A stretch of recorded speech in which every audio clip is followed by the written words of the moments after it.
The Social Security Administration will pay over $1 trillion in benefits to more than 65 million Americans in 2021. Now, most recipients are over the age of 65, and more than half are women. Good evening and welcome to Rural America Live with AARP. I'm Christina Loren. We also welcome our listeners joining us tonight on Rural Radio Sirius XM Channel 147. Social Security can be a key component of your retirement plan, but many of us don't completely understand how to make the most of it. And failure to understand our options can be costly. Tonight, our special guest will answer your Social Security questions, so get them ready. And our friends from AARP will share resources to help you navigate the road to financial security. And you are a big part of our show tonight. We want to hear from you. Our question of the month is, why is Social Security important to you and your family? And if you pick up the phone and join our conversation, you might just be a winner tonight. We're giving away a Yeti cooler to 5 lucky on-air callers. If you are caller number 2, 4, 6, 8, or 10, you'll be a winner. So give us a call at 877-283-7570 and join the conversation. As a friendly reminder, you don't need to be over the age of 50 or a member of AARP to win, but you can win only one time each calendar year. And joining us tonight, we welcome Sam Wilson, AARP State Director for Wisconsin, and Social Security expert Rob Clark is here to answer your Social Security questions. It's great to have you both back on the show. Sam, let's jump right into tonight's topic. It's a big one because there are a lot of misconceptions about Social Security, like eligibility and whether or not you're allowed to work and still collect it. What are some of the common questions that you hear and the misconceptions that you hear when you're on the road with AARP? Yeah, I always like to have a few good Social Security facts in my back pocket for conversations around the campfire. So I'll throw out one to start with. I bet our audience didn't know that this year Social Security turned 85 years of age. I love that fact. It's one you can throw around with your friends and family. I give that to our audience tonight. But one of the big misconceptions and one of the questions I'd like to ask our audience is, do you know when your full retirement age is? Well, if you can't answer yes to that, don't worry, you're in good company. A recent survey by the Nationwide Retirement Institute found that fewer than a quarter of individuals surveyed knew when their retirement age actually was. And so today, in 2021, I should say, I almost forgot what year it was. In 2021, the actual retirement age for the full retirement age for folks is 66 years and 2 months. Of course, that's increasing to a maximum of 67 years of age. But look at that. Fewer than a quarter of all older adults know their full retirement age. In addition, on average, those future retirees believe they're eligible for full benefits at age of 63. Now, that's a huge mistake because that has huge pocketbook consequences in the long run if they end up taking benefits too early when they meant to take them at their full retirement age. So they think it's 63.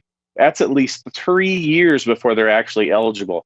The third big misconception is that 69% of adults think that incorrectly, that if they take benefits early, the amount will increase when they hit their full retirement age. That is not the case. Once you take that early benefit, there's that early penalty that you take for taking benefits early stays with you throughout your time in Social Security, unless you return to the workplace. And then, of course, your benefit is recalculated. But that's lost benefits once you enter into those benefits early, if you didn't mean to, especially. And lastly, people's expectations for the amount they're going to receive are off by about $200 a month. Think of that over a lifetime. On average, expectations are about $1,500. Reality is less than $1,400. So some big misperceptions there.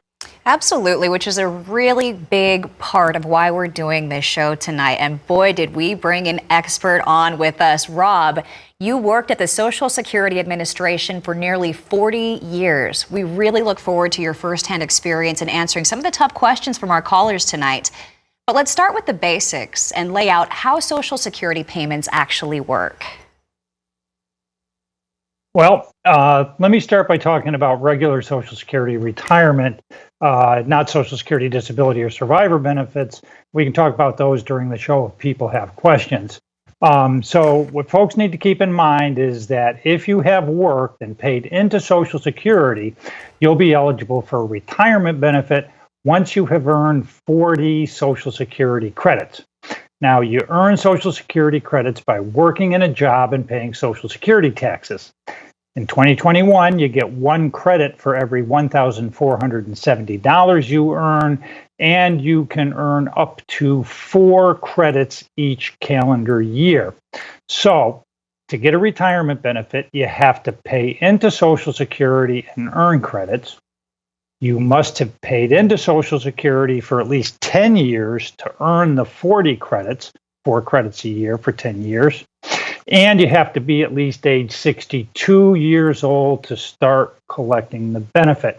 So those are the 3 things that have to happen before you can get a Social Security retirement benefit. If you never paid into Social Security, you're not eligible for your own retirement benefit.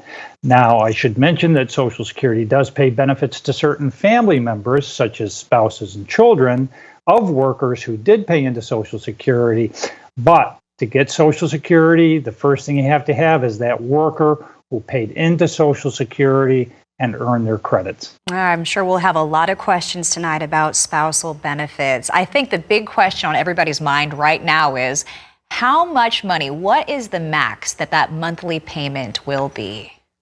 Well, the maximum you can get from Social Security varies. It depends on how old you are, what year you were born. But Social Security calculates your benefit based on your 35 highest years of earnings. Now, they have a way of adjusting your old earnings into today's dollars. But to give you an example, for somebody who's turning 62 this year, the maximum Social Security benefit would be $2,300 roughly. Now, for somebody who's full retirement age, as Sam said, 66 and 2 months old this year, then you could get a benefit of about $3,100.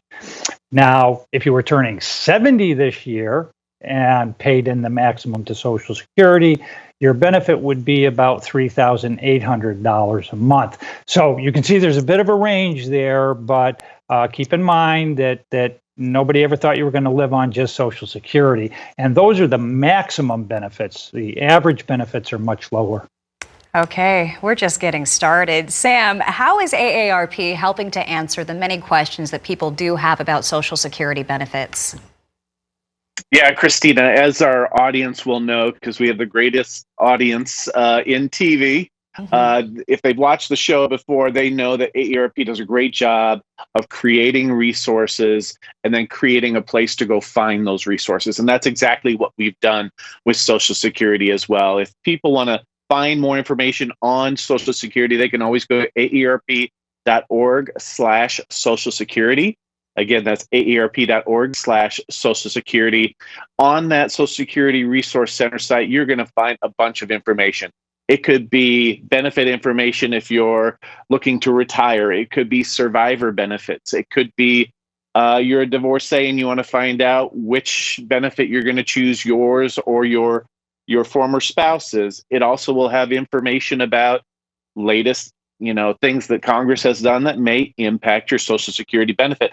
One feature I really love is you can ask an AARP Social Security expert. If you can't find an answer to your question on that resource center, you can actually submit a question and get an answer right back. So that's a really exciting new tool that people have available to them. Just go onto the web, and we'll also put links to this on our aarp.org/AARP live landing page as well, so people can get information there as well.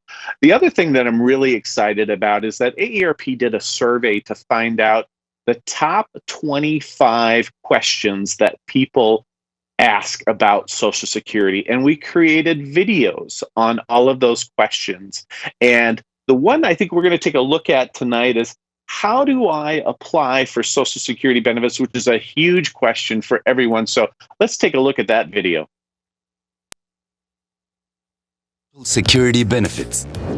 For retirement and spousal benefits, you can apply online once you've opened a My Social Security account at ssa.gov. You can also apply by phone or by visiting your local Social Security office. What information or documents will I need when I apply? You'll have to provide your date and place of birth, marital history, and your number of children. You'll also need to know start and stop dates for any jobs in the last 2 years and report income from any self-employment in the last 2 years. Have your most recent W-2 or self-employment tax return ready. If you're a veteran, you'll need your dates of service and may need your service papers. You might also need your Social Security card, birth certificate, and if you were born abroad, proof of legal status. Also be sure to have your bank account type and number and your bank's routing number. Social Security needs this information to set up direct deposit for your benefit payments. What if I'm applying for survivor benefits? If you're applying for survivor benefits, online is not an option. You can only file by phone or in person and should have the same documents I just mentioned. To learn more, go to aarp.org/Social Security. Well, as we expected, we do have callers already on the line who are anxious to ask a question, but we still have room for your call. We're going to answer those questions on the other side of this break. And 5 lucky on-air callers will receive a Yeti cooler. AARP even covers the shipping. Maybe you have a question about the future of Social Security or a story to share with us. Join the conversation tonight. We look forward to hearing any question that you would like to share with us. We'll be right back with more Rural America Live with AARP after this.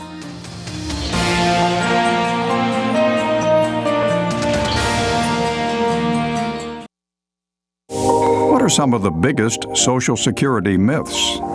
I've heard that when you pay Social Security taxes, Uncle Sam puts that money in an account under your name. When you retire, you get your money back with interest. That's wrong. Social Security is a pay-as-you-go system. If you paid Social Security taxes during your career, they helped cover benefits for your retired parents and their generation. People working now are paying for current retirees. Got it. Here's another question. A friend told me that the best retirement strategy is to take your reduced Social Security payments at age 62. Because if I wait to get a larger benefit, but then I die, I'll miss out on all that money. Is that good advice? It's true that some people die between 62 and the ages when you can claim your full or maximum retirement benefit, but most don't. The average American who reaches age 62 will live another 20 years or more. If you're in poor health or have a family history of early death, taking your benefits early might be a good idea. But for most people, it pays to wait. Good to know. I hope there's enough money left for me to collect. I hear a lot about Social Security going bankrupt. That's a myth. But Social Security does need to be updated.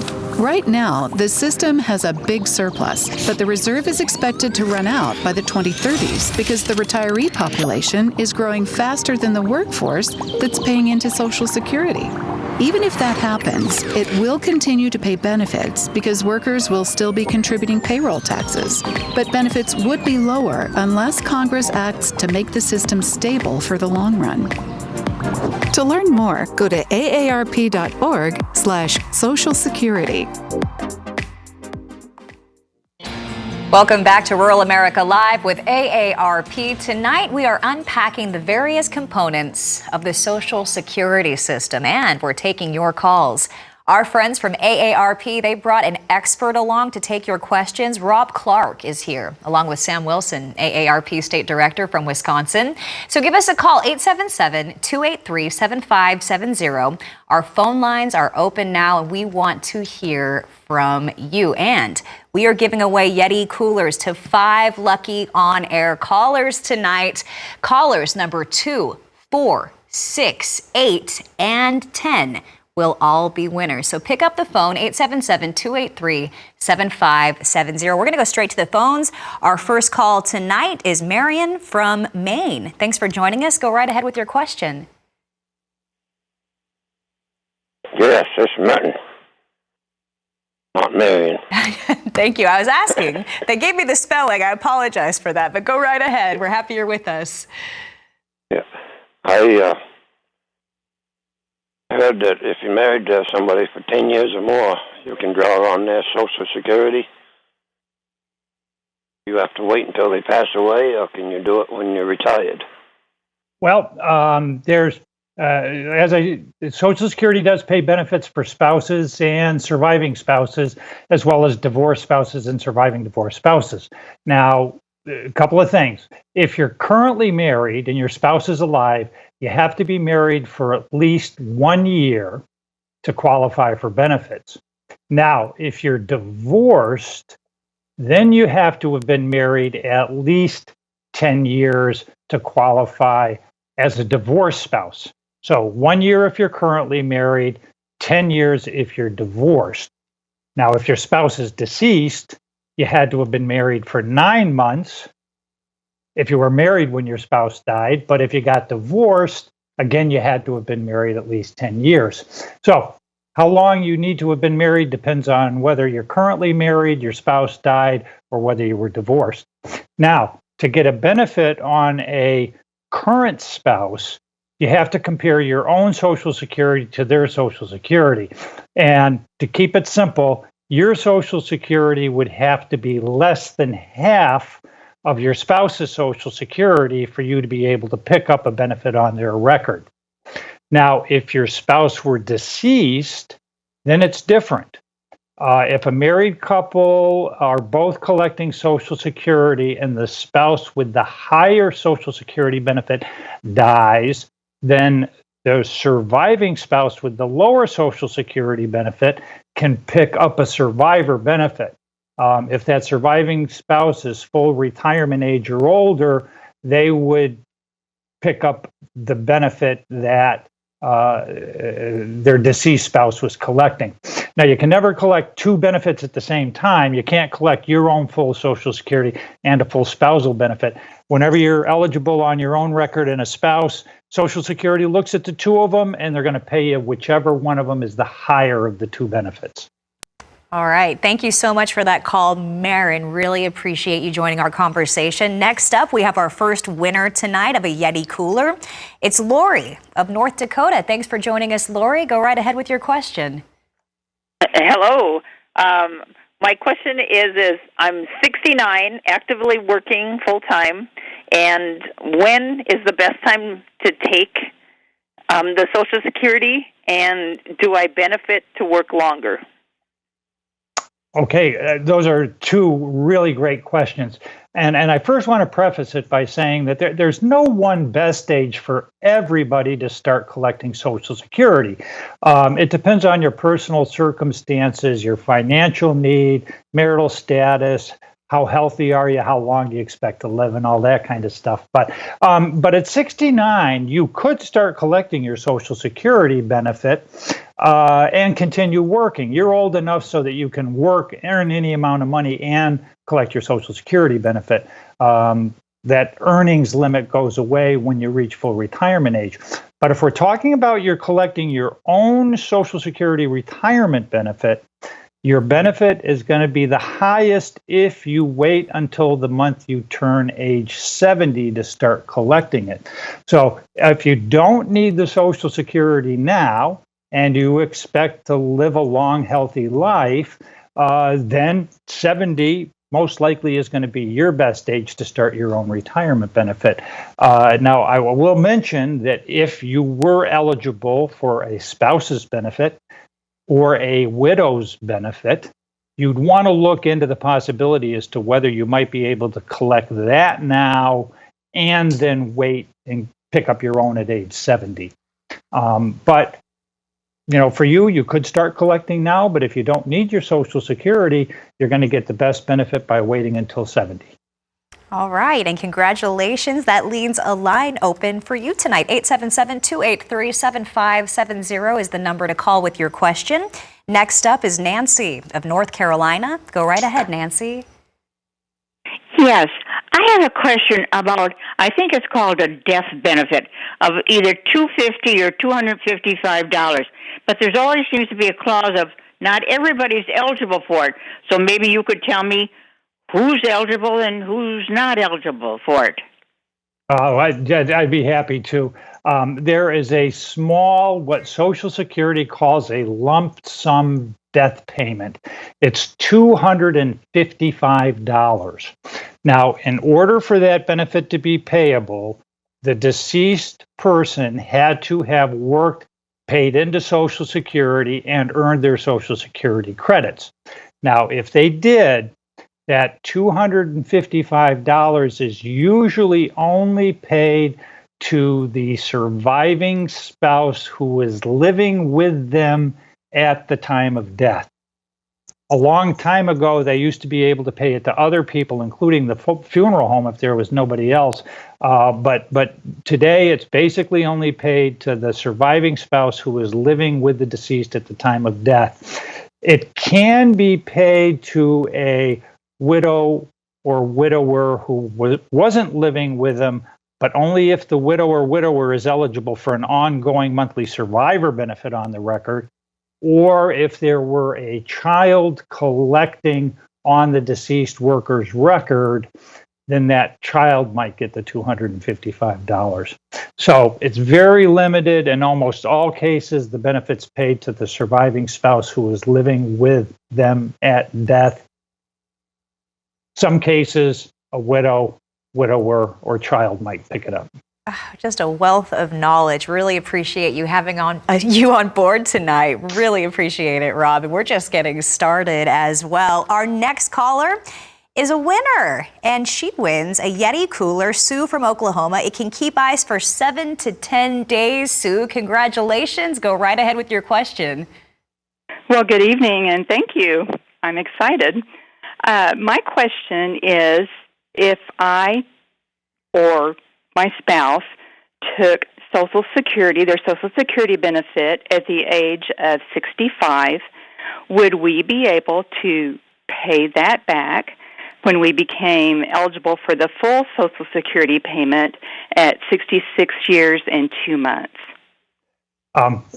Good question. This is another example of where over time Social Security rules change. The old rule was that you could start collecting Social Security and then pay it back, start over at any time in the future, and that's no longer the case. If you start collecting your Social Security retirement benefit, the retirement benefit that you earned yourself, you have 12 months to change your mind and pay that money back. And if you do change your mind in the first 12 months and you pay the money back, they wipe the slate clean and you come back and start over clean later on. Once you've collected for 13 months, you are locked into that decision. You can't change your mind. Now, there is one thing you could do, and that is, let's say you start collecting at 66 or 65, as you said, and then when you reach full retirement age, whether that be 66 and 2 months or 67, whatever your full retirement age is, the Social Security Administration will let you suspend your benefit starting with the month you reach full retirement age. And for each month you suspend your retirement benefit from full retirement age to age 70, they will give you what they call a delayed retirement credit. So you could suspend your benefit when you reach full retirement age and then go back and start it back up a year later, 2 years later, or at age 70. And when you start it back up, your monthly benefit will be higher. All right. Thank you so much for that question, Sue, and congratulations to you. Sam, I'd like to bring you into the conversation. You're probably hearing a lot of the same questions that you hear from your members when you go out to multiple events across Wisconsin. But I wanted to give you a chance to remind people about some of the great resources that AARP has to offer when it comes to Social Security information. Yeah, the biggest question that we often receive is that, do I have enough money with my Social Security benefit to retire? And too often we see people focus solely on Social Security. And we know that Social Security was never intended to be the sole source of income. On average, it represents about 40% replacement value on your earnings, on your previous earnings during your work career. So when people ask this, am I going to get enough? Am I going to collect enough Social Security? We ask them to ask the bigger picture. What are all the sources of income you're going to have in retirement? And just understand that Social Security is just going to be a part of that as well. So that's a really important conversation that people should have, our audience should have, is really asking that question. Yes, it's important to know what your Social Security benefit is, but it's also important to know all of the source of income you're going to have, and quite frankly, what's your spending going to be like once you get to retirement, because you may not be spending as much either. All of these types of questions and resources can be found at aarp.org/Social Security, the Social Security Resource Center that we talked about before. So I really encourage people going there. You can also look for these resources at aarp.org/AARP Live, where we put a lot of our links and resources after each of our shows. So people need to go to either of those locations for more information about making the right decisions for themselves around Social Security. Absolutely. I mean, when you factor in that today's life expectancy for Americans is 77 years old for men, 81 years old for women, people are living longer. It's understandable why we're getting so many great questions tonight, and we still have time for yours. 877-283-7570 is the number to call. We're going to go back to the phones, this time to Missouri. William joins the conversation. Go right ahead, William. Yes, I've been collecting Social Security disability for about 78 years, and I'm turning 63 here coming up in August. My question is, once I get too close to retirement age to draw regular Social Security, will it just change over to regular Social Security, or will it stay Social Security disability? And will my three girls still get their payments a month, or will that all change? Actually, what's going to happen is going to be a seamless switchover, but it's not going to happen until you reach your full retirement age. So your full retirement age sounds like it might be around age 66 and 6 months. What Social Security did when they found you were eligible for disability benefits, they calculated your benefit as though you had reached your full retirement age for retirement benefit. So you're getting your full 100% retirement benefit, essentially in the form of a disability benefit. When you reach full retirement age, the benefit will switch from a disability to a retirement benefit, and the amount of your monthly payment is going to stay the same. Your children, if they're still eligible for benefits at that point, will continue to receive benefits as well. And your children can get benefits up until the age of 18. Up to age 19 if they're still full-time students in high school, or if one of your children were disabled prior to the age of 22, that child's benefit could continue indefinitely. But you're basically going to see a seamless switch over, but it's not going to happen until you reach your full retirement age. All right, thank you so much for that question, William. And if you're just joining us, I'd just like to point out one more time that Rob spent 38 years with the Social Security Administration, so it's hard to find anybody better to answer your questions. Next is our next winner, Hank from Mississippi. Congratulations. Go right ahead with your question. Thank you.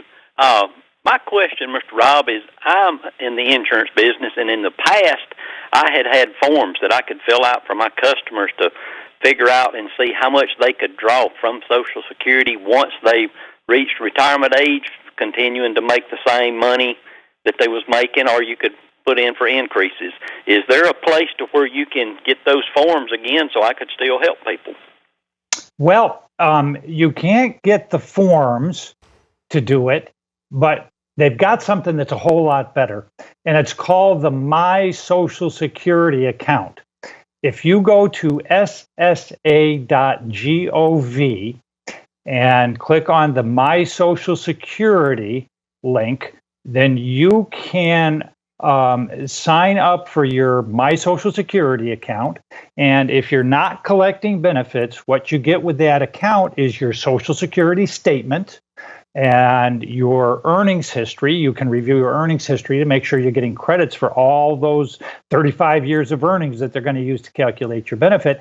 And you can get estimates of your benefits at 62, full retirement age 70, or anywhere in between.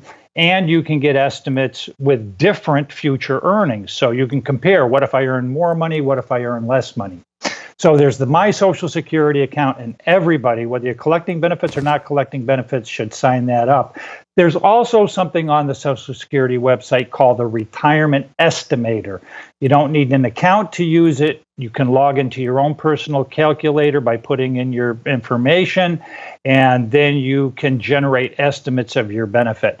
So rather than having to fill out a form and waiting for Social Security to mail you something back, you go online to ssa.gov and you can get all the information you want about your future benefits. Great to hear that he wants to help people. Thank you so much for that call, Hank, and congratulations on your new Yeti cooler. Next, we're going to go to Alabama.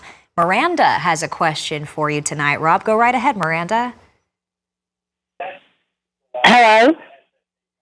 Hi, Miranda. Hi.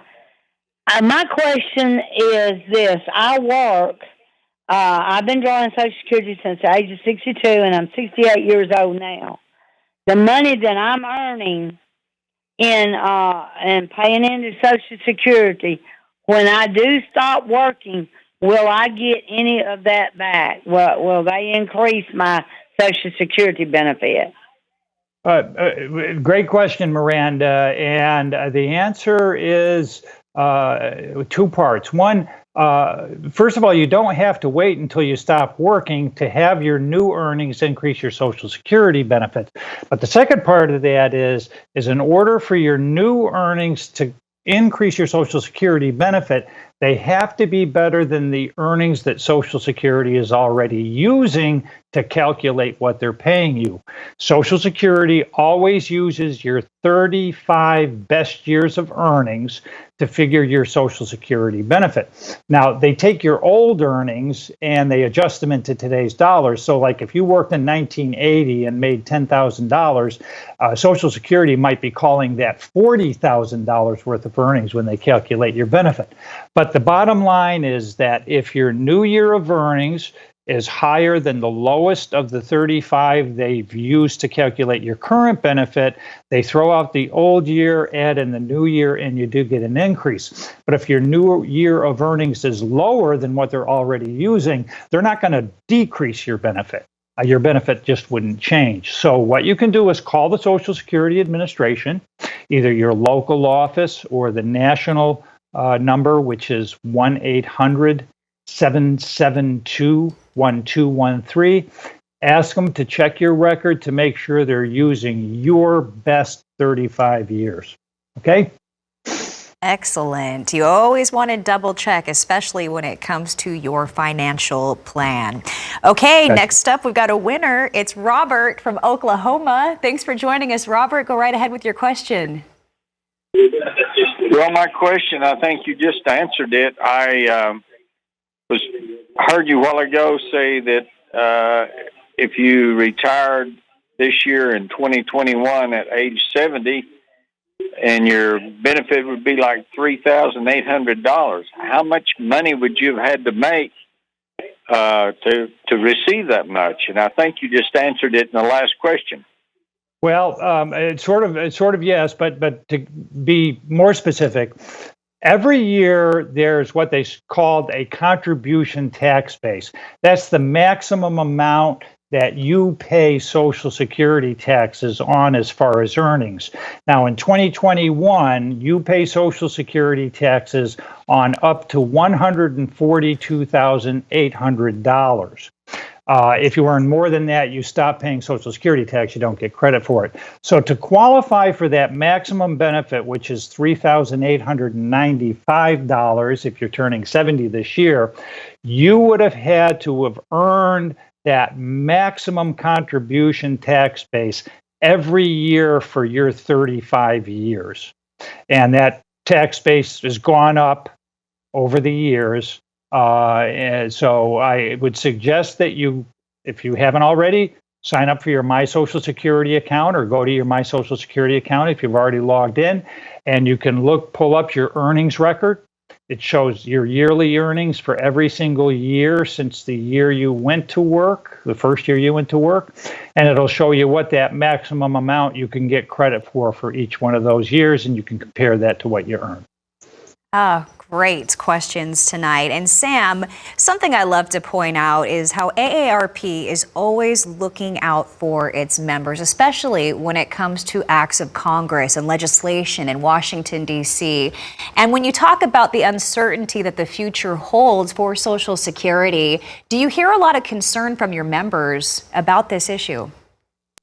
We do. I have worked at AARP for the last 20 years, and one of the things that has been a centerpiece of all of AARP's advocacy work is our protection of the Social Security and Medicare programs. It is a top priority for our association, and Social Security always ranks, if not the top, within the top two of the issues that are really most relevant and most important in the minds of our members. So we track any legislation that would have an impact on the Social Security program very closely. And over the 20 years that I've worked at AARP, there have been times where there have been very significant changes to the program proposed. And that is something that AARP watches very closely. And more importantly, we communicate that with our members so that our members can communicate directly with their members of Congress. Of course, members of Congress want to hear from their constituents. And on Social Security, they often hear our AARP members' voices loud and clear. So that's the commitment we will make to our members in the past, in the present, and in the future to keep that program strong for current and future beneficiaries. I also want to take a side note and say, I think my paper route from high school is finally dropping off my 35-year allotment for incomes. So I'm expecting my Social Security benefit to go up this year. And now that I'm getting old enough to lose that. That $3.50 an hour you were making? That's great. I do love the work that you're doing, and so many people, especially the younger generations, they don't realize that you're fighting for them in Washington right now. AARP is looking out for future generations when it comes to Social Security legislation. Okay, we have to pause for a quick break, but we still have one Yeti cooler to give away. It could be yours. All you have to do is pick up the phone and join our conversation. 877-283-7570 is the number to call. Stay with us. We've got more Rural America Live with AARP right after this.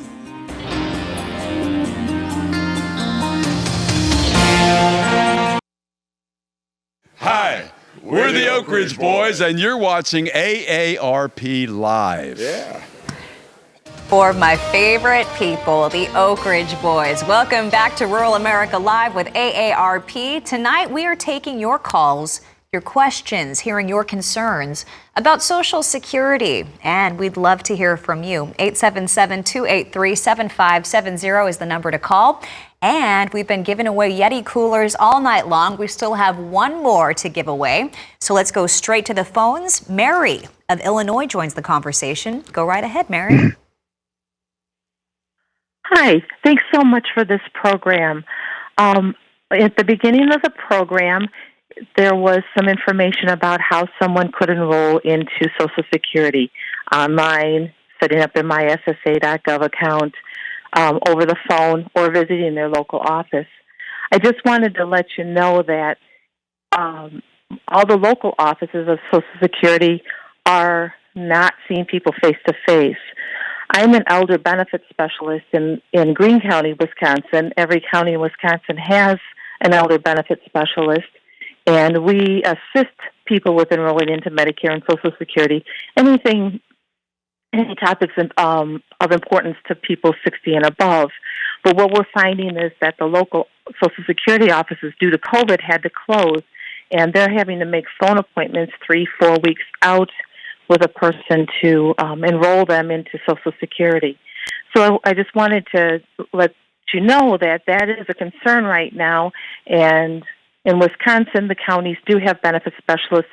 In Illinois, I know there's senior resource centers. I'm not sure what other states might have, but there are other specialists who are trained in Social Security issues and are glad to help navigate setting up the MySSA accounts or answer the questions that are important to our retirees. Yeah, thanks for bringing that up. That's a really good point. In March of 2020, the Social Security Administration suspended all in-person visits. The local offices were still working, but everything got shifted that if you couldn't do it by phone, you couldn't do it. They're doing some very, very limited in-person appointments, but only for dire needs situations, not to help somebody file their application for Social Security or Medicare. And honestly, I'm on the edge of my seat waiting to hear when they're going to get back to business, because for so many people, being able to visit their local Social Security office and have somebody help them in person is critical. So thank you so much for bringing that up tonight. That's important for everybody to know. Yeah, and Christina, if I could just jump in just very quickly, I appreciate the sentiment of that comment. I also want to say that the issue of service levels at Social Security has been an issue prior to COVID as well. AARP has done considerable advocacy around ensuring that SSA has enough budget resources to ensure that their offices are staffed, that there's adequate hours in the day for people to be able to make appointments. We've seen a dramatic reduction in both locations and times at Social Security offices around the country. And so that's another advocacy issue that may not get sort of the spotlight that a lot of higher profile Social Security issues get, but that's something that AARP is watching very closely, even as I said, prior to the pandemic, to make sure people have the ability to go in and see someone in person to ask the questions they need if that's what's most comfortable to them. That's huge. And a lot of times people don't want to wait for hours on the phone or even have that hesitancy thinking that they might have to wait. So they do like those in-person talks. So that's great. I love hearing that.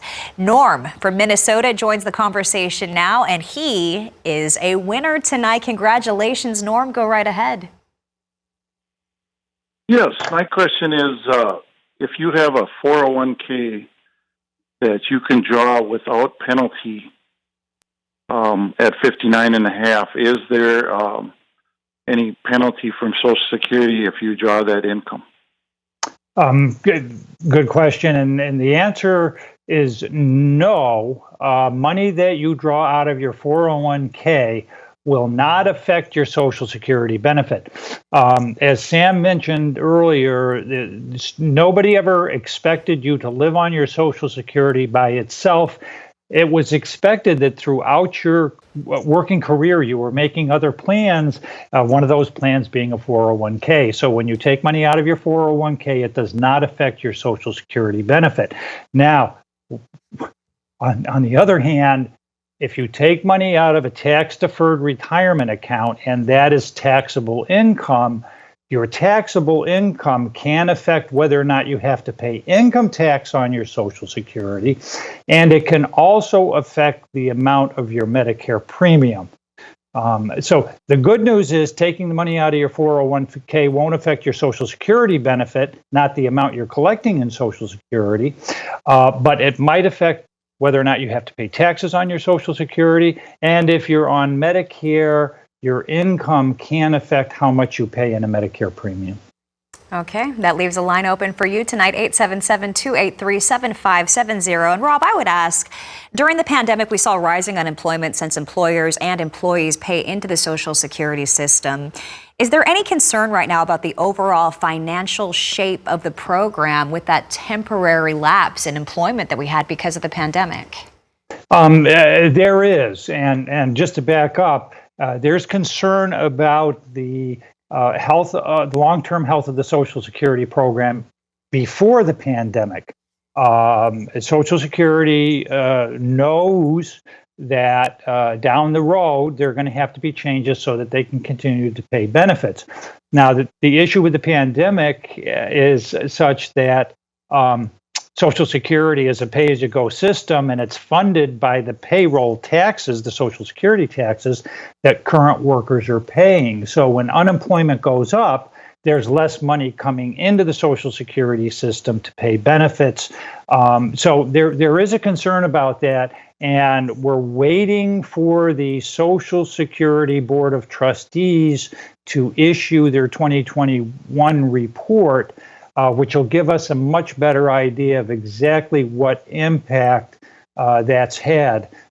Initially, the concerns were very high. More recently, the concerns haven't been quite as critical, but we're still waiting to hear. And hopefully within the next couple of weeks, we'll find out more. Wow, the next couple of weeks. So yeah, we'll just have to wait with bated breath for that one. But I do really appreciate your transparency there. I really do appreciate that. Next up is Harold from Oregon. Thanks for joining us, Harold. Go right ahead with your question. Yes. Well, I'm interested in, I'm 88 years old, and I joined the service back in 1952, and I went through the military, and then after I got out of the military, I worked the rest of my life, my wife and I both, and I'm wondering, at the age of 88, when do they cut off Social Security? Do they cut it off at a certain time, or does it stay on until I'm deceased? Social Security is payable for as long as you live. There's no lifetime cap on your Social Security benefit, and a lot of people that goes along with one of those myths about Social Security that we talked about earlier. But no, the Social Security benefit that you're receiving is guaranteed for the rest of your life. There's no cap. The only concern is that Congress makes sure that the Social Security system is adjusted so that they have the money coming in that's needed to pay those benefits. Now, the good news there is Social Security has never missed a promised benefit. They might change benefits in the future, but the likelihood that they would change your benefit, slim to none.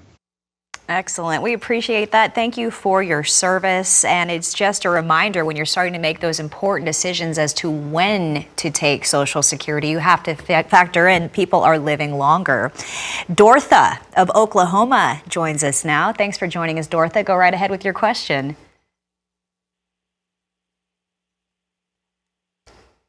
Okay, sounds like we may have lost her. Dortha, are you there? All right. Well, you know what, that's a good question that I have. What do we really need to consider before deciding when to file for Social Security? For instance, do I take it at 62 or do I wait till I'm 66 or even 70? Well, again, there's no one best age for everybody. And what you really need to do with your Social Security is understand that the Social Security for most people is the foundation for a secure retirement. But you have to look at your Social Security in light of all of the other plans that you've made for your retirement, whether it be, as our caller earlier had, a 401k, or whether you might have a pension, whether you might continue working part-time after you start collecting Social Security. So what you really have to evaluate is how would drawing at, say, 62 help you, as opposed to how would waiting until maybe 70 help you, and really tie that in with everything else that you have in making that decision.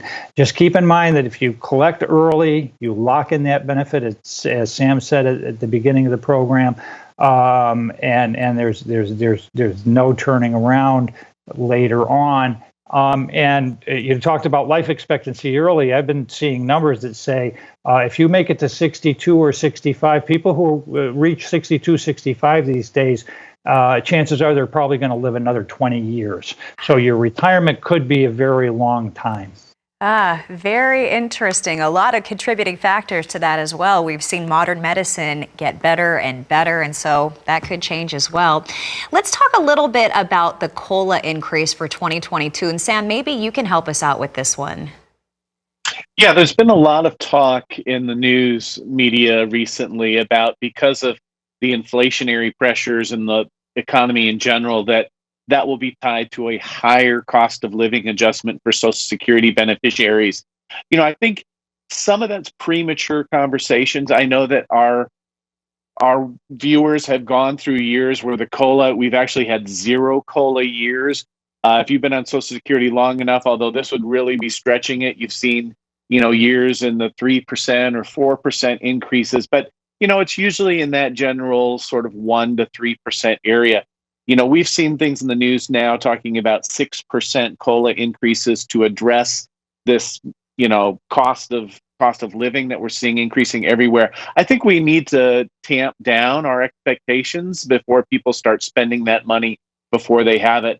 Rob can tell us full well that how they calculate that cost of living increase each year is dependent on a very finite period of time. And so we're a little early in making that judgment. So yes, there could be a rather sizable increase this year, but what you're seeing in the news right now, I would just be cautiously optimistic on what that COLA will be, but not lock us into any certain numbers at this point. And Rob, did you want to follow up? Yeah, the only thing I would add, everything Sam said is true. We have to be careful because we just don't know yet. And the other thing for anybody who's been on Social Security that is on Medicare well knows that whatever we get in a cost of living for Social Security has to be put into connection with whatever increases there might be in those Medicare premiums. So those are the two things we have to look at. What's going to be the cost of living increase, but how much of that cost of living increase might get eaten up by higher Medicare premiums. And we won't know that really until November, probably. For those who want to age in place, these are factors that we have to think about. Rob mentioned the future of Social Security. An announcement is expected in the next few weeks. With that in mind, can you give us those resources one more time, Sam? Yeah, I would just remind everyone that a lot of the questions that have been asked and answered in tonight's show are also replicated on our AARP Social Security Resource Center website, which people can go to at aarp.org/Social Security. I know a lot of people like to check out the AARP Live site after all of our shows. Perhaps they rewatch the show. Those resources will be linked as well at aarp.org/AARP Live. So through either of those landing pages, you can get to the AARP Social Security Resource Center. And again, not only some of the articles, but again, we saw a video early on. We have a lot more video content on that site, which makes a lot of that information just easier to digest because some of it's pretty dense, as somebody with Rob's experience has shown us tonight. So we really encourage people to use that resource and go early and often. Yeah, Rob certainly makes it easier to digest. Rob, do you have any final thoughts for our viewers? Sure. We had a lot of great questions tonight, and I'd like to thank everybody who called in. And I just want to encourage people who are not collecting Social Security yet to start getting the information about their benefits now. Don't wait until the last minute. Now, you're never too young to learn about your Social Security, and use that information to do some sound financial planning. So whether you're planning ahead or you're collecting benefits, if you haven't already done it, I'm just going to give one last pitch to My Social Security account. All right. Thank you so much, both of you, for joining us. And thank you at home for your great calls. Make sure to join us on August 19th when fraud expert Brett Johnson joins us. He's going to share the dark secrets of the web. Wishing you a beautifully blessed evening.